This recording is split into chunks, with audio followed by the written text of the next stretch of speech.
વર્ષોથી અહીં વાડી વિસ્તારમાં રહેતા ભાઈઓ માટે આજની તારીખે લાઇટ કનેક્શન નથી મળતી, તો એક લાઇટ કનેક્શનનું કરાવી દેજો.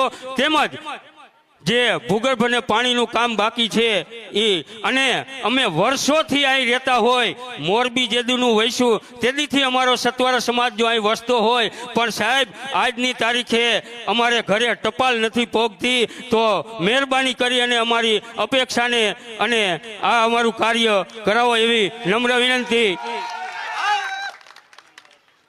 હવે આપણી વચ્ચે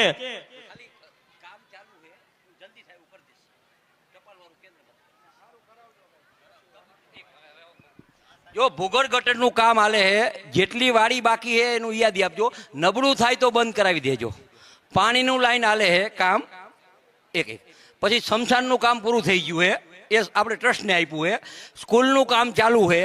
બીજા નાના મોટા પ્રશ્નો છે એ અરવિંદભાઈ અમારી આખી ટીમ, મહાકાળવાળી ટીમ મારી અંગત લાગણીવાળી છે, ગમે ત્યારે મારા ઘરે આવી શકે એમ છે. અને જે પણ પ્રશ્ન હશે એ વાડી વિસ્તારના કરશી. પણ અત્યારે મર્યાદા હોય બોલવામાં, આચારસંહિતા હોય, વિડીયો ઉતરતો હોય, અને આ ધાર્મિક પ્રશ્ન છે.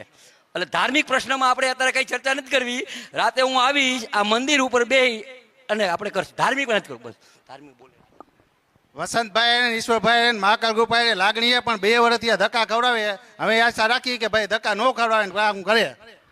આ વસંત છે ને, આ હે ને, આ વસંત છે ને મારા બાજે બહુ, પણ પ્રશ્ન માટે બાજે. સાંભળો પણ એમાં શું હે, હજી વરા હું આવ્યો 30 વર્ષથી તમે એમને જો હવે હું બોલું નહીં. આ વસંત નો એક વાડી વિસ્તારમાં લાઈન નાખી, સ્કૂલ એમ નથી, પાણીની લાઈન એક તું લાઇટની લાઈન આપી, સ્કૂલો કરી. આ કાનાભાઈ જેઠાભાઈ હતા ઉપપ્રમુખ, એના હારે જે ચાલુ કર્યું ને એ ઘણું. અને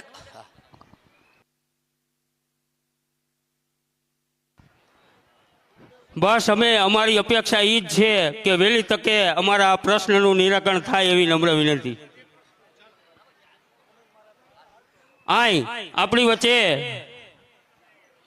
આપણા જે અનિલ મહારાજ જે 108 કુંડી યજ્ઞનો